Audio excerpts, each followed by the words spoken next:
Bismillahirrahmanirrahim. Alhamdulillahi alamin. Wa bihi nasta'in ala umuri dunya waddin. Wassalatu wassalamu ala asyrafil anbiya wal mursalin Sayyidina Muhammadin wa ala alihi wa sahbihi ajma'in. Qala al-musannif al-imam Abu Hamid Muhammad bin Muhammad al-Ghazali rahimahullah wa nafa'ana bi'ulumihi. Fa'idhan kullu man faraqat ruhuhu fi halati khatratil inkar ala Allah ta'ala bibalihi wa zuhuri bugdi fi'lillah biqalbihi bi tafriqihi bainahu wa baina ahlihi wa malihi wa sairi mahabbihi fayakunu mautuhu quduman ala ma abghadahu wa firaqan lima ahabbah fayaqdumu ala Allah qudumal abdil mubghadil abid idza qaduma alaih ala maulahu kahra fala yakhfa ma yastahiquhu min al-khazyi wan nakal wa amma alladhi yatawaffa ala al-hubbi fa innahu yaqdumu ala Allah ta'ala qudum al-abdil muhsin al-mushtaq ila maulah alladhi tahammala masyaqqal a'mal wa wa'za al-asfar tama'an bi liqa'ih fala yakhfa ma yalqahu min al-farahi was-surur bi mujarradil qudum fadlan amma yastahiquhu min lataifil ikram wa bada'iil in'am ila akhir.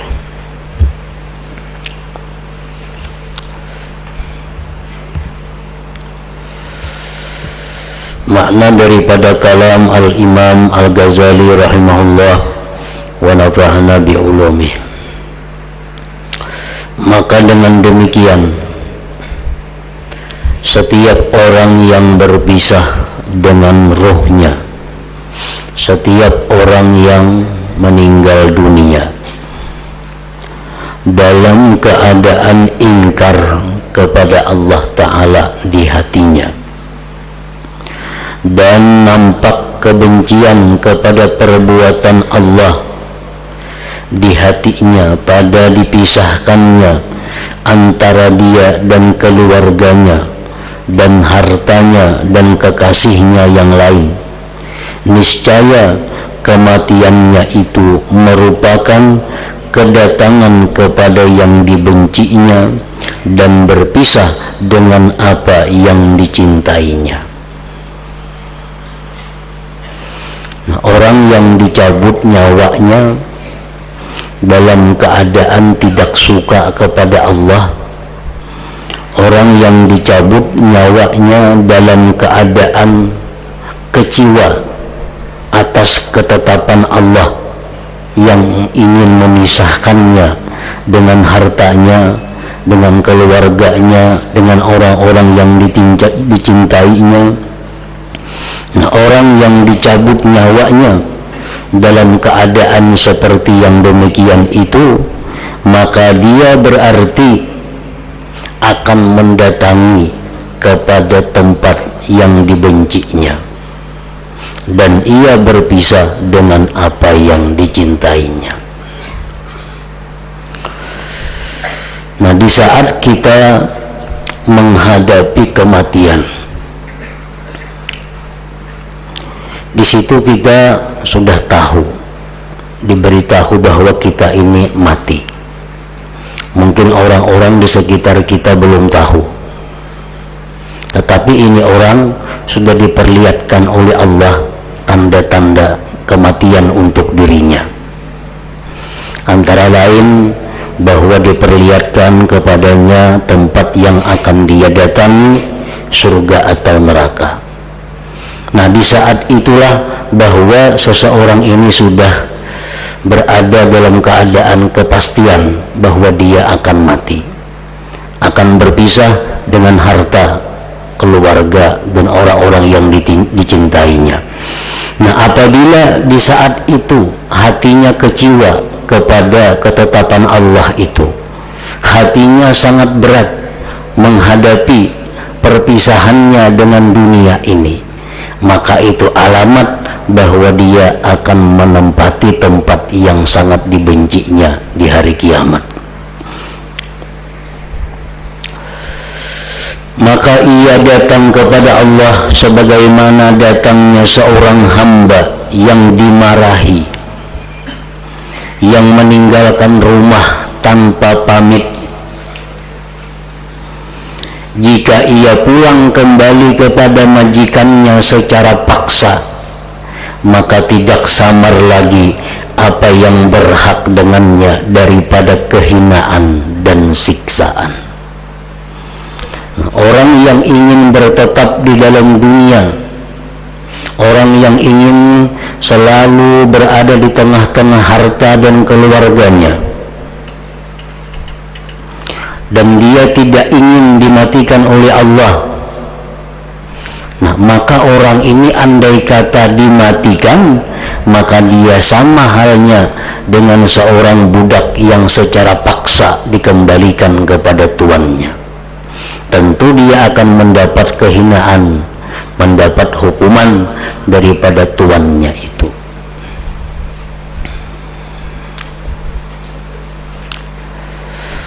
Adapun orang yang meninggal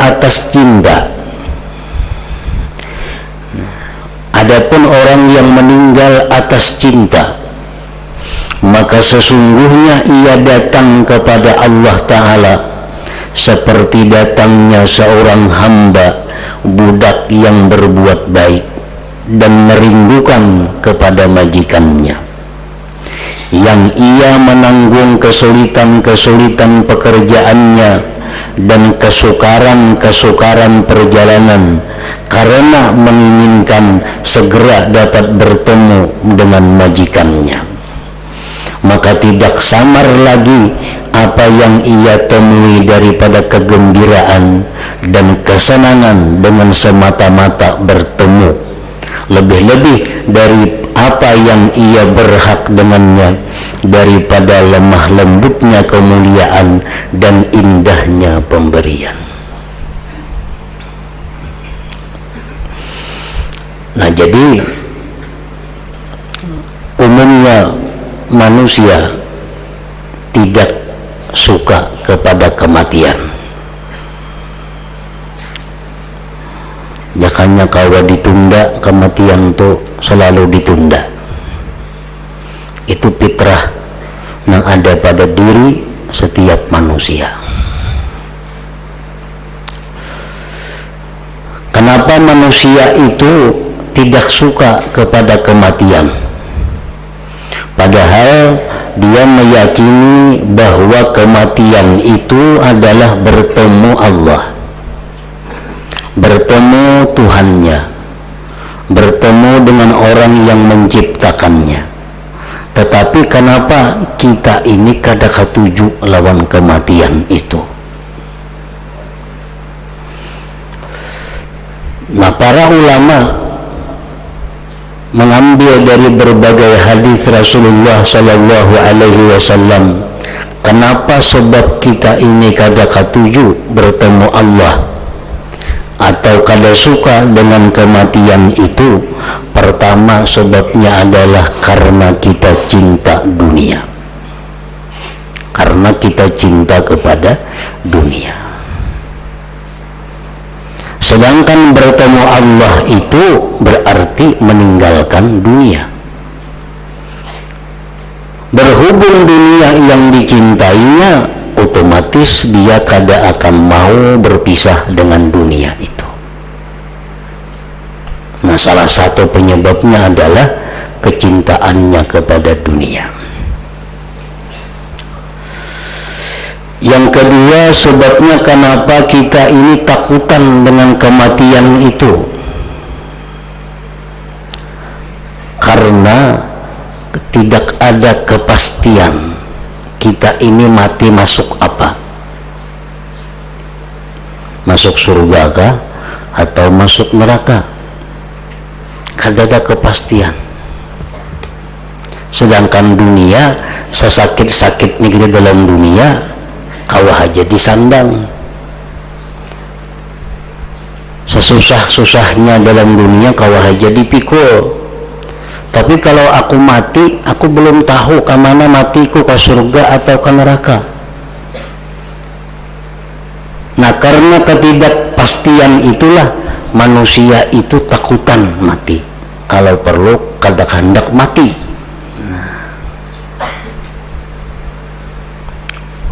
Yang ketiga, penyebabnya kenapa kita takutan mati itu karena kita merasa kada punya apa-apa di sana. Kada punya apa-apa. Jakanya kita nih di sana ada punya kebun, jaka di sana kita ada punya gedung, jika di sana kita ada punya semuaan, tentu kita kada akan takut mati. Di sana kita kada tahu,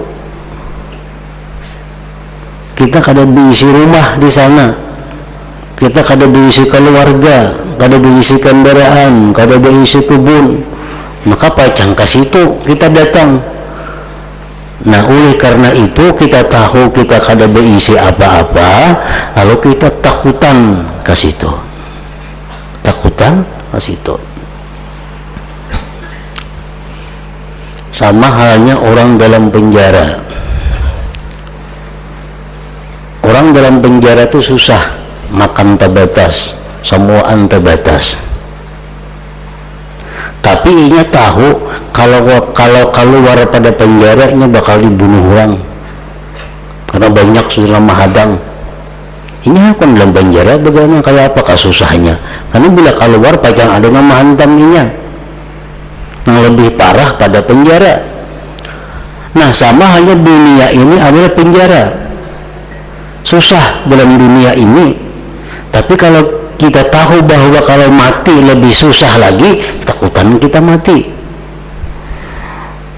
Nah, jadi itulah sebab-sebabnya kita takutan mati, karena kita kecintaan lawan dunia ini. Kedua, karena kita kada ada kepastian mati masuk surga atau masuk neraka. Yang ketiga, kita kada merasa berisi apa-apa di sana. Makanya ada seorang sahabat yang datang kepada Rasulullah Sallallahu Alaihi Wasallam. Ujar sahabat itu, wahai Rasul, kenapa ulun ini takutan mati? Dengan makna hadis dijelaskan bahwa ujar Nabi, dahulukan harta engkau, niscaya engkau tidak takut akan mati. Harta dahulu akan kirim ke sana, akan rumah di sana, mukar kebun di sana. Nah, jadi siapakan semuaan di sana, niscaya kada takutan kita mati itu. Nah, kayak apa kita maulah kebun di sana? Nabi kita bersabda, man qala subhanallah wa bihamdih, siapa yang berkata subhanallah wa bihamdih, warisat lahu nakhlatun bil jannah, ditanamkan bagi dia satu pohon kurma di surga. Nah, kita mengata sekali subhanallah wa bihamdih, itu batang pohon kurma kita ada di surga. 100 kali kita sehari 100 batang di situ. 100 kali sehari membaca 100 batang kita menanam pohon kurma di situ. Nah, setahun berapa batang, berapa hektar pohon kebun kita di situ. Nah, Rasulullah bersabda lagi, man bana masjidan banallahu baitan fil jannah, banallahu lahu baitan fil jannah. Siapa yang membangun masjid di dalam dunia ini, ujar Nabi, Allah akan membangunkan dia gedung di dalam surga. Nah, makanya ujar Nabi, qaddim malaka, dahulukan harta engkau, kirim dulu ke sana, niscaya kita kada takut, kada benci akan kematian itu. Nah, berhubung kita ini kada ada persiapan apa-apa di sana, otomatis takutan kita mati, hendak hidup di dalam dunia. Maka bila parahatan kita hendak hidup dalam dunia, mati kita itu mati ngarannya su'ul khatimah, karena mati atas kecintaan kepada dunia.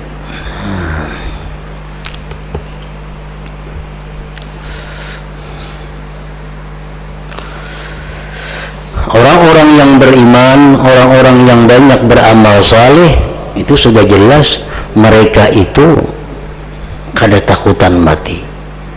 Innal mu'min idza furija lahu amma huwa qadimun alaih ahabba lika Allahu ahabballah lika'ahu, ujar Nabi kita.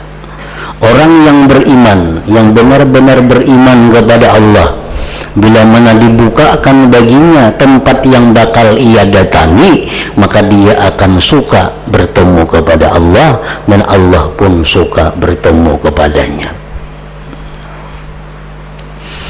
Nah, sebagian orang-orang wali, sebagian orang-orang saleh di dalam manakib mereka ada juga menghendak masih dalam dunia ini hidup, tapi bukan karena dunia, bukan karena keluarga. Aku ingin lama hidup dalam dunia ini, kata mereka, karena aku merasakan bagaimana lezatnya salat tengah malam. Karena mati ampi sembahyang tengah malam ada lagi, karena habis sudah beban sembahyang mati itu ada sembayangan lagi. Nah, aku ingin lama hidup dalam dunia karena nikmatnya aku menuntut ilmu di dalam dunia ini. Nah, orang-orang salihin itu mereka hendak panjang umur, tapi kenikmatan mereka bukan pada dunia, bukan karena sayang dengan dunia, tapi karena mereka menemukan kenikmatan akhirat di dalam dunia ini. Ma'uhibbul baqa illa salatul lail, kata mereka, aku tidak suka kekal dalam dunia ini melainkan hanya sembahyang malam. Sembahyang malam itulah yang membuat aku ini ingin panjang umur. Sembahyang malam itu yang ingin aku lama di dalam dunia ini hidup. Nah, karena sembahyang malam hanya bisa dilaksanakan di dalam dunia, di akhirat kan ada lagi sembahyang malam. Nah, jadi memang ada sebagian orang-orang wali, orang-orang salih yang ketujuh dalam dunia ini hidup, tapi bukan untuk mencintai dunia, mengurus dunia, tetapi karena nikmatnya munajat, nikmatnya berdialog, nikmatnya berzikir kepada Allah di dalam dunia ini.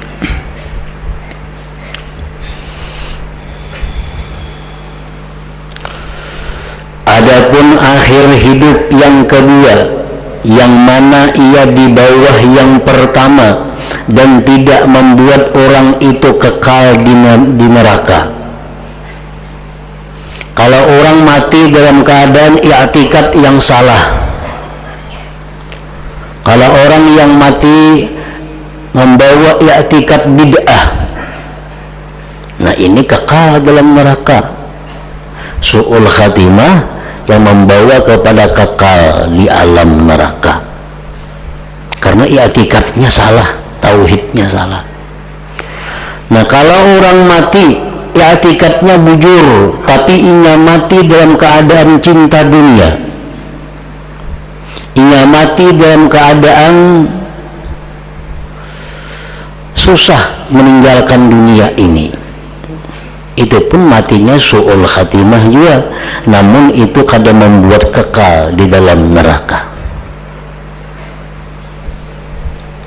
kadang membuat kekal di dalam neraka. Kenapa? Karena i'tikadnya bujur aja, tauhidnya bujur, cuma kecintaannya kepada dunia ini, dan ia mati di waktu cinta dunia itu. Adapun akhir hidup yang kedua, yang mana ia di bawah yang pertama dan tidak membuat orang itu kekal di neraka, maka baginya dua sebab pula. Kenapa kita mati su'ul khatimah, yang selalu ditakutkan oleh para aulia, para ulama, mati su'ul khatimah ini paling ditakutkan mereka. Ada dua sebab. Yang pertama adalah banyaknya kemaksiatan. Nah, kebanyakan maksiat yang digawi itu menyebabkan inya mati su'ul khatimah.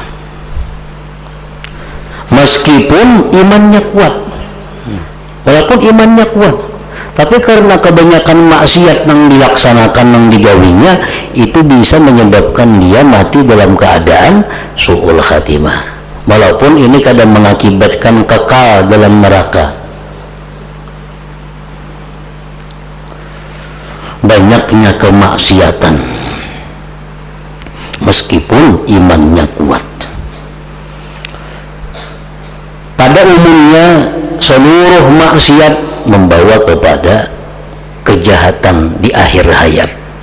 Tetapi ada maksiat-maksiat tertentu, maksiat-maksiat yang khusus, yang sangat membawa kepada mati jahat itu. Antara lain tarkus salah, meninggalkan sembahyang. Orang banu sembahyang, banu kada, banu sembahyang, banu kada. Nah, orang 5 kali seharinya 3, banu 4 paling kawa. Nah, ini orang matinya sangat mendekati kepada kejahatan, su'ul khatimah. Karena ujar Nabi kita, wa man tarakas shalah fala dina lahu. Nah, orang yang meninggalkan sembahyang itu tidak ada agama baginya. Nah, bila kada ada agama itu artinya sangat membahayakan. Maksiat lain yang membawa kepada su'ul khatimah itu kada biris dalam mengeluarkan zakat. Imma kada bayar zakat, atau bayar zakatnya kurang, atau bayar zakatnya pas membagi salah. Artinya zakatnya kada tuntas. Ini yang dikisahkan Al-Quran, begitu datang malaikat maut dan tahu kesalahannya bahwa zakatnya kada biris, dia minta tunda. Rabbi laula akhartani ila ajalin qarib fa asaddaqa wa akum minas salihin. Begitu dinampakkan kesalahannya ini masalah zakat, dia minta kepada Tuhan, hai Tuhan, beri aku waktu sedikit, beri aku waktu sedikit untuk menuntaskan zakatku sehingga aku mati menjadi orang yang saleh. Israel menjawab, wala yuakhirallahu nafsan idza jaa ajaluha. Sekarang ajalmu sudah tiba, sedetik pun kamu tidak bisa ditunda. Nah, ini kekurangan dalam masalah zakat membawa kepada mati jahat tadi, su'ul khatimah. Dosa yang sangat mendekati kepada mati su'ul khatimah itu adalah antara lain meninggalkan haji dalam keadaan mampu untuk naik haji. Rasulullah mengatakan, man malaka zadan aw rahilatan tuballighuhu hajja baitillahil haram wa lam yahujja fala alai ayyamuta yahudiyan aw nasraniyya. Orang yang punya kemampuan naik haji tetapi dia tidak naik haji, maka dia mati tidak mengapa, mati sebagai Yahudi atau Nasrani. Nah, jadi berat orang yang punya kemampuan naik haji tapi kadang naik haji mati. Nah, ini matinya sangat mendekati kepada su'ul khatimah. Karena dia Nabi, biarlah yang mati Yahudi atau Nasrani.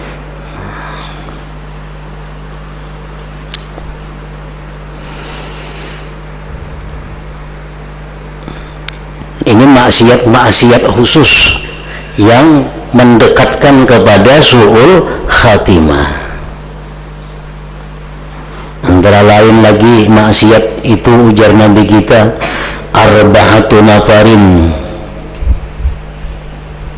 haqqun 'ala Allah alla yudkhilahumul jannah wa la yudhikahum na'imaha.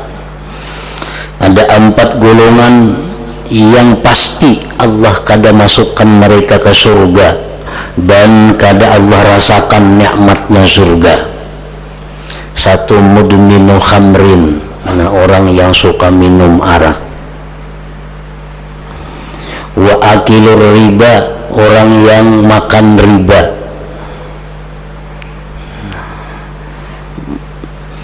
Dikiaskan makan riba, memakai riba sama aja, menunggang riba sama aja, bukan hanya makan itu hanya bagian dari penggunaan. Apa nang kada boleh aja makan aja duit bunga itu menukar sepeda motor boleh aja, sama aja juga makan lawan makain itu. Cuma Al-Quran mengatakan makan, karena biasa keperluan itu kita makan. Nukar pakaian, duit bunga, riba, sama aja juga. Kendaraan, rumah, sandal, apakah sama aja.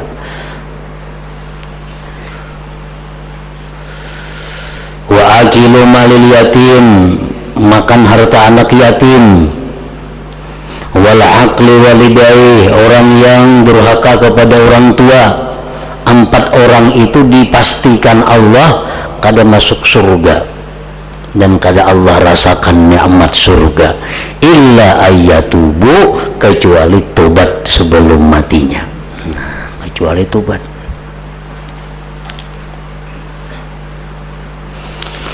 Minum arak, melakukan riba, memakan ampun anak yatim, durhaka kepada orang tua, berzina, nah itu dosa-dosa tertentu yang mendekatkan kepada mati dalam keadaan su'ul khatimah. Orang mati itu su'ul khatimah nang malam Jumat kamatinya kada berpengaruh, kada untung ke malam Jumat orangnya maka utun. Nah, malam Jumat itu baik, orangnya baik. Kamu orangnya kada baik, musuh matinya malam apa, bulan apa? Malam Jumat itu baik, siang Jumat baik, amun orangnya baik, artinya menambah kebaikan. Amun orangnya kada baik, kada jadi masalah, malam apa kayaknya mati.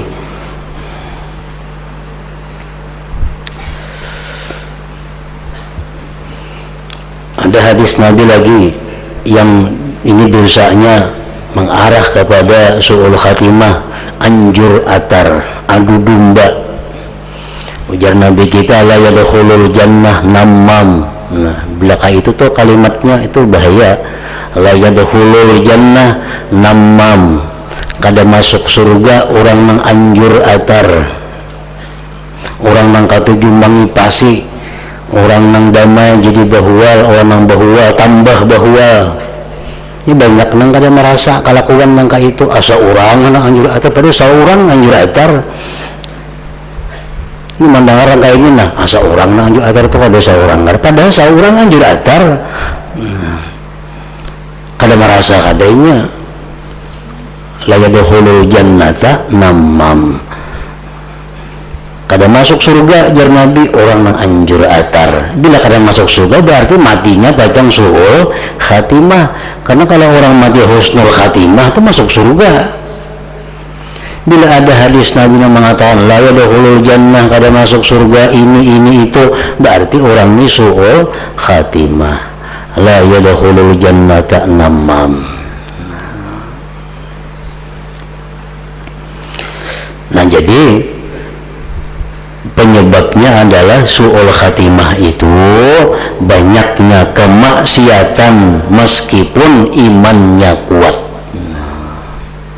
Walaupun imannya kuat, walaupun i'tikadnya bujur, tapi karena kebanyakan maksiat yang digawinya,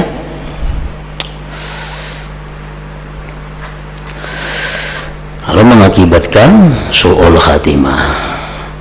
Dan yang lain, sebab yang kedua adalah lemahnya iman.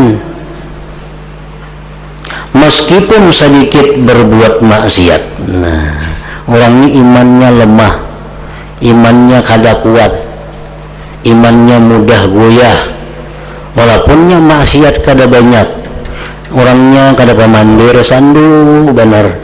Nah, ada nyambet orang, apalagi manjur atar orang, apalagi madu domba orang, kada bisa. Banyak di rumah hanya begana, tapi bagaul, hanya dosanya kada banyak orang nih, cuma imannya kada kuat. Kenapa kada kuat? Karena nya kada mengaji. Di rumah begana, kada mengaji. Bila orang kada mengaji, kayak apa namanya memperkuat imannya. Nah, iman yang kada kuat ini mengakibatkan inya kena mati dalam keadaan su'ul khatimah juga, walaupun maksiatnya kada banyak.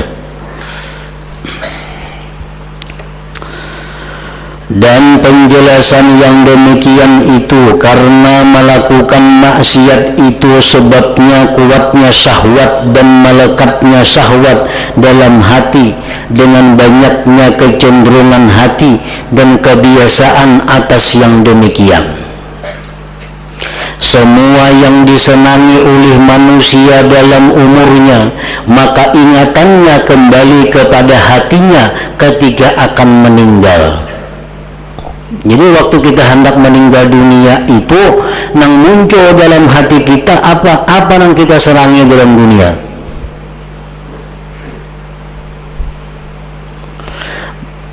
Semua yang disenangi oleh manusia dalam umurnya, maka ingatannya kembali kepada hatinya ketika akan meninggal.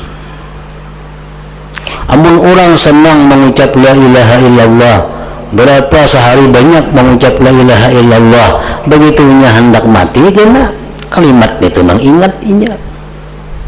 Amun orang siang malam kalkulator dikucak hendak mati kena kalkulator rugi. Ini ingat di situ.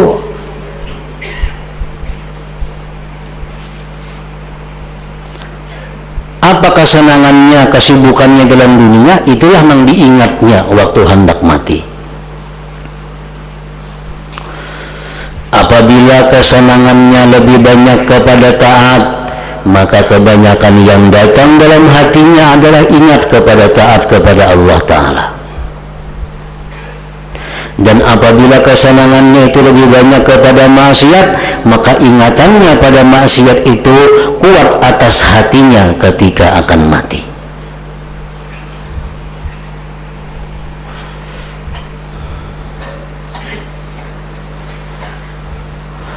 Maka kadang-kadang rohnya itu dicabut ketika kuatnya syahwat dari kesenangan dunia dan maksiat dari maksiat, maka terikat hatinya dengan yang demikian dan ia menjadi orang yang terbimbing dari Allah Ta'ala pada ketika dicabut rohnya itu. Maka su'ul khatimahlah orang ini. Jadi kada cukup kita berdoa hanya minta husnul khatimah kepada Allah, kada cukup kita hanya berdoa minta perlindungan daripada su'ul khatimah. Itu hanya salah satu cara, tapi cara yang lebih penting lagi adalah mulai sekarang kita membiasakan menyenangkan sesuatu yang baik, yang taat. Bila ketaatan kita menjadi kesenangan kita, nah itu yang sangat membawa kepada husnul khatimah. Dan orang yang tidak mengerjakan dosa kecuali sekali-sekali, maka ia jauh dari bahaya ini. Nah, orang yang jarang melakukan dosa jauh daripada su'ul khatimah. Dan orang yang tidak melakukan dosa sama sekali, maka ia jauh sekali dari bahaya ini, su'ul khatimah tadi. Dan orang yang kemaksiatannya itu kuat atas dirinya dan kemaksiatannya itu lebih banyak daripada taatnya, dan hatinya dengan kemaksiatan itu lebih senang daripada dengan taat, maka ini bahaya besar sekali pada dirinya. Orang yang kesenangannya bila dapat dunia, orang yang kesenangannya bila dapat maksiat. Nah, ini kesenangannya itu Pang, bila dapat dunia, wah luar biasa gembiranya. Nah ini yang alamat itu, alamat kita mati ingat kepada dunia. Kami akan memperkenalkan ini dengan contoh, ujar Imam Ghazali, yaitu bahwasanya tidak samar, artinya jelas, atasmu bahwa manusia itu bermimpi dalam tidurnya sejumlah dari hal ihwalnya yang dikenalnya sepanjang umurnya, sehingga ia tidak bermimpi melainkan contoh yang dilihatnya dalam keadaan jaga. Bermimpi. Sebagian besar sebabnya bermimpi itu adalah kita mengenal atau melihat atau mendengarnya di waktu jaga.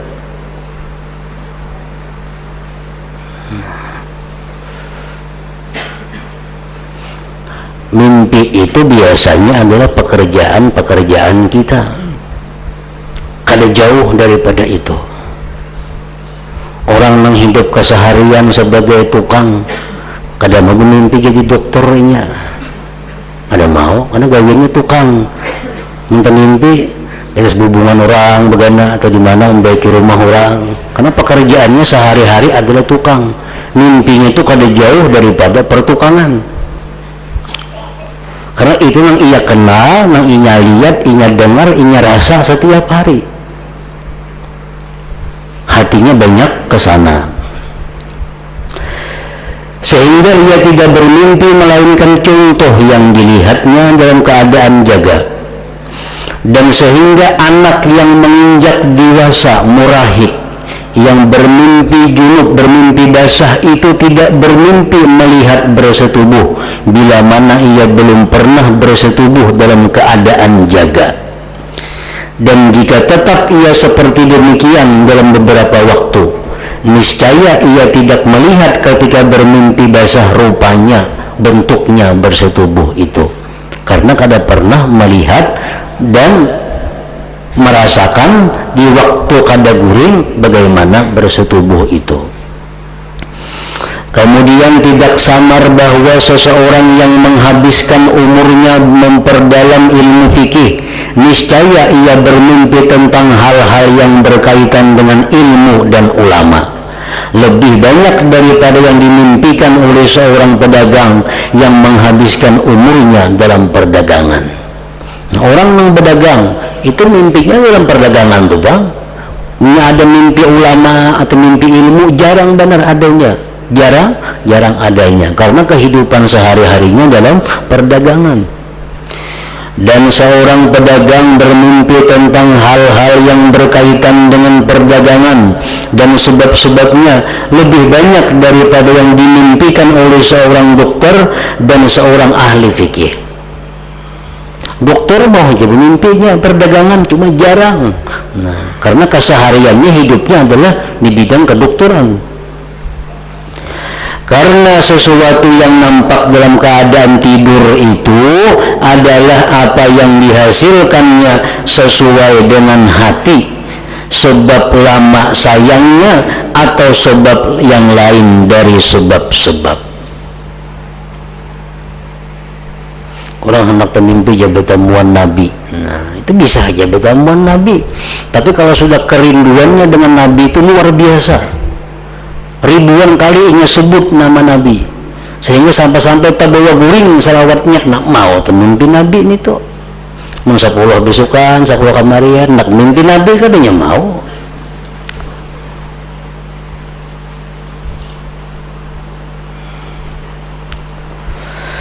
Mati itu menyerupai tidur, akan tetapi mati itu melebihi tidur. Dan tetapi sakaratul maut dan yang mendahulunya dari pingsan itu mendekati tidur. Nah, sakaratul maut tuh kayak orang guring.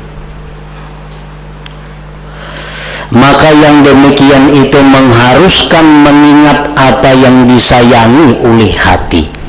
Dan sakaratul maut itu apa yang kita ingat? Nah, apa yang disayangi hati itu yang diingat.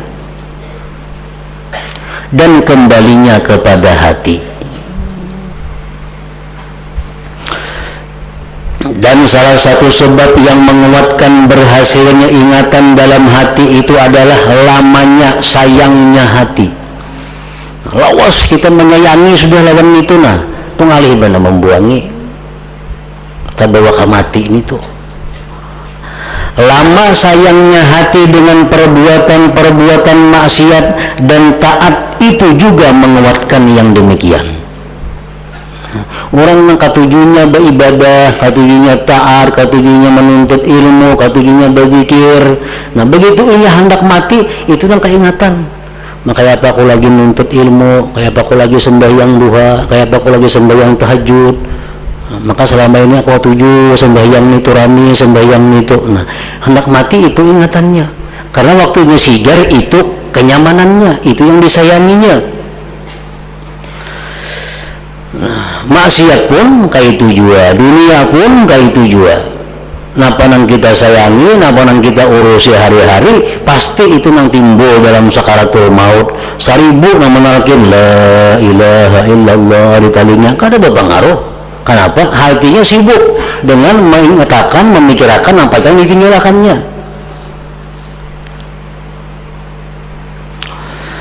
Dan demikian juga tidurnya orang-orang saleh berbeda dengan tidurnya orang-orang fasik, karena kesehariannya belain. Maka kuatnya sayang hati itu menjadi sebab pada tergambarnya bentuk perbuatan jahat dalam hatinya, dan hatinya cenderung kepadanya. Maka kadang-kadang barangkali ruhnya itu dicabut atas perbuatan yang demikian. Di waktu mengingat maksiat, di waktu mengingat dunia, mati. Nah, kadang-kadang bisa rahatan itu dicabut. Maka keadaan yang demikian itu menjadi sebab su'ul khatimah. Meskipun aslul iman masih ada, walaupun imannya masih ada, dengan sekira-kira diharapkan baginya selamat dari yang demikian. Nah, kalau asal imannya masih ada, tapi hatinya waktu mati itu ingat kepada dunia, kepada atau kepada maksiat, nah itu matinya su'ul khatimah, artinya masuk neraka dahulu. Karena imannya ada, satu saat akan dikeluarkan, akan dibangkit daripada api neraka itu. Nah, hingga situ. Dan sebagaimana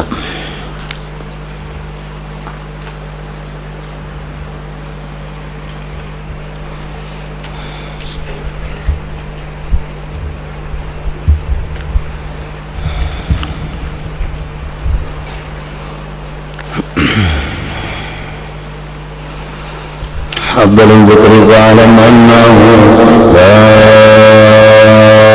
ilaha illallah Muhammadur Rasulullah, la ilaha illallah Muhammadur Rasulullah, la ilaha illallah Muhammadur Rasulullah, la ilaha illallah, la ilaha illallah, la ilaha illallah, la ilaha illallah, la ilaha illallah. Allahu Allah, Allahu Allah, Allahu Allah, Allahu Allah, Allahu Allah, Allahu Allah, Allahu Allah, Allahu Allah, Allahu Allah, Allahu Allah, Allahu Allah, Allahu Allah, la ilaha illallah Muhammadur Rasulullah, la ilaha illallah Muhammadur Rasulullah.